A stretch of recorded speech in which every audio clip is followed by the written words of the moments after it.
Hey everybody, it's Boardman21, and today's build is going to be the Forge Guard Warpath straight hit damage. Now, there's a lot of things that we changed in this, and we're trying to get completely away from the spell damage, and the way we did that to begin with is by using a Sadhana instead of an Oracle Staff. This will mean that anything that actually procs a spell would basically become useless and keep us away from trying to push that way. On top of that, we didn't want to use time reversal even though we love its increased attack speed, but just because of the fact that a lot of people don't like bouncing around, we thought we'd do a straight hit damage without that and without a staff. What we found was with a 100% crit or very close to a 100% crit chance depending on how you level your gear, and the fact that Lunge is OP with crit chance, thank you Stormquake for pointing that out, we found that getting really close to 100% crit, you can still get really good hits out of Warpath. In fact, sometimes we're hitting mobs with protections up to 2000 or 2500 damage while not running a super mana heavy Warpath build.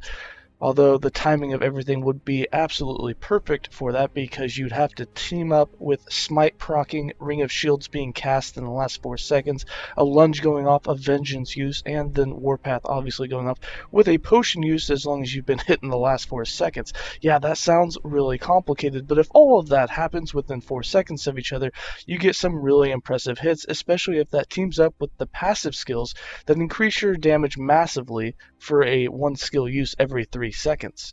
Alright, with that, let's go ahead and dive into the skills.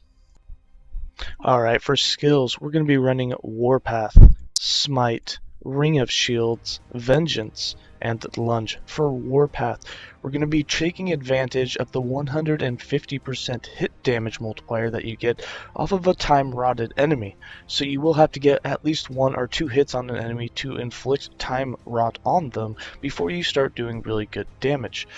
With that, we have 1 point in Void Spiral, 3 points in Apocalypse Whirl, and 5 points in Abyssal Tempest. For mana deduction, we have 3 points in Unchained, which gives a little bit of hit damage, and 1 point in Reckless Spin for that -4 mana cost. We also have 2 points in Draining Assault for more hit damage, and 5 points in Reckless Combatant for that 75% multiplier of hit damage. For Smite, we are using Smite just for the attack speed and the flat damage. Other than those two, you can set this up however you want.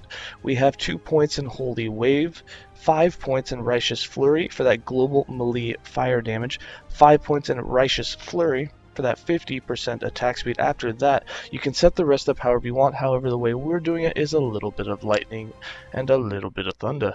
We have 1 point in Holy Fire for a small ignite chance, 5 points in Blinding Flash for some blind chance, 1 point in Order of the Lagoon to change the fire damage into lightning damage. Also, Ignite will now become a shock chance. So now that we have a 25% chance to shock, granted that it's working correctly, it also means that our fire damage is going to do more damage against enemies, or lightning damage, or cold damage. And then we have 1 point in Unbalanced Scale so that the lightning bolts can target up to 3 targets. For Ring of Shields, we're again using this for more fire damage, and we are using it for more elemental resist. We have 3 points in Banding, 1 point in Molten Shields, 5 points in Touched by Fire so that you get plus 15 fire damage as long as it's cast in the last 4 seconds.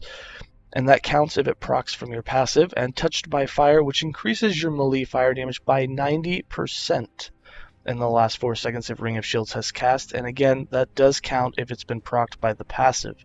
1 point in Ring of Shields Reinforcement Node for 1 additional shield, 2 points in Healing Shields, and 5 points in Phalanx for that increased elemental protections every time that the shields heal you. You don't have to put the points up here, you can go elsewhere if you feel defensive enough.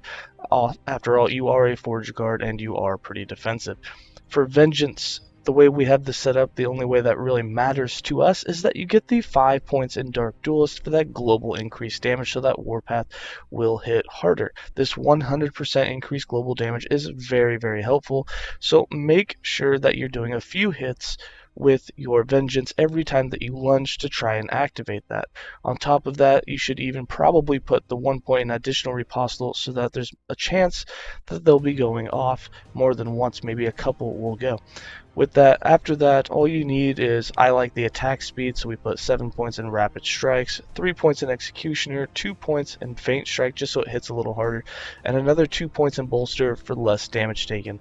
I'm actually thinking about rerouting some of these points and putting them into the Essence of Revenge for the chance of getting some Void Essences, which increase your Void damage and your melee damage up to a maximum of 45%, which could end up making Warpath HIT even harder as it's another multiplication.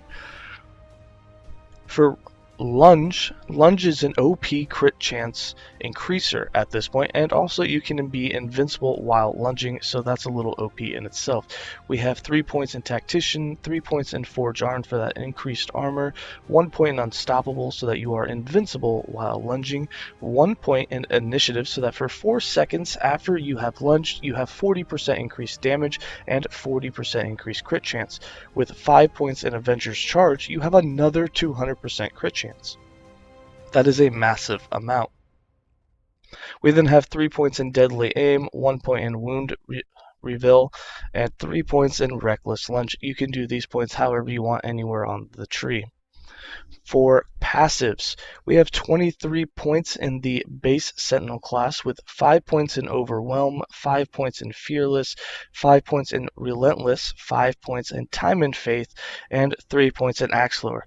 Now, the reason we have 5 points in Time and Faith is because you are going to run out of mana slowly while in Warpath, but every time you go to lunge, it's always nice to just throw in a couple of Vengeances and get all of your mana right back to full, and then you're back into Warpath. You should never run out of mana in this build as long as you're constantly stopping your Warpath every 4 seconds to get a lunge in for that crit chance and for the damage boost, and then throwing 1 Vengeance in that to get 10 mana back. You'll spend less than 10 mana in that 4 seconds while in Warpath, so the amount of time that you're out of it, the 1 to 2 seconds to lunge and do 1 Vengeance, you also regen a little mana, and you should always stay full. We also have the 3 points in Axe Thrower because in order to proc Smite, we are running 2 idols to have a Smite cast when you have a throwing attack, and this axe can proc that. The reason you want that is you don't want to manually have to do Smite because there's plenty of other things already going on in this build. So you just want to have Smite proc on the axe throw, which should be enough to keep it almost always active as long as there's a few enemies around. On single target, you might have to cast it once if you want to increase the attack speed. For Void Knight, we have 24 points, with 5 points in Temporal Corruption to change Smite over to Void, but more so for that 10 flat Void damage, with 8 points in Void Blades for another 24 Void melee damage. That's 34 Void flat damage, which is pretty big for a melee skill.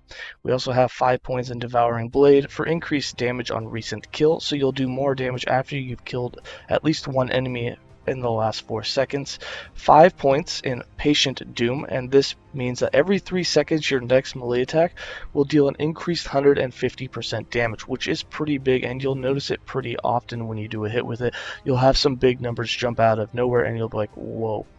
And with 1 point in Starlone Steel, just to finish it off, we have 7% increased physical and void damage. We have 0 points in Paladin and 65 points in Forge Guard. We have 9 points in Battle Hardened for 135% increased armor whenever we get hit, and 6 points in Steel Aegis for just some block chance. We have 10 points in Fresh from the Forge, so that every 3 seconds your next melee attack will deal 40 additional physical and 40 additional fire. If you can team that 3 seconds up with the 3 seconds from the 150% increased damage, you get some huge numbers. In fact, against armor and protections mobs, even though you'll usually be hitting between 500 and 1500 damage, I've seen crits go for 5k when all of those things seem to work out together with a Smite and a Ring of Shields cast. On top of that, another way to get even more damage is with 10 points in Retaliation. So when you get hit, you will now do 150% more damage. And then, of course, 10 points in Tide of the Battle. If you use a potion within 2 seconds of being hit, you get 300% increased damage. You can imagine that if you can team that 300% damage up with the fact that you were hit, which you would have had to have been for that to activate, It's 450% increased damage, and if you can team that up with the every 3-second attacks, along with a Smite that's recently passed and a Ring of Shields, and the fact that you've lunged and used Vengeance, and Vengeance gave you that 100% boost, you can see how all of those would multiply together, that every once in a while, when all of the stars align, you get a massive, massive hit. Now on top of that, we also have 1 point in Duelist, so that we can put 10 points in Lethal Strikes, which gives us a plus 100% melee critical multiplier, which is huge.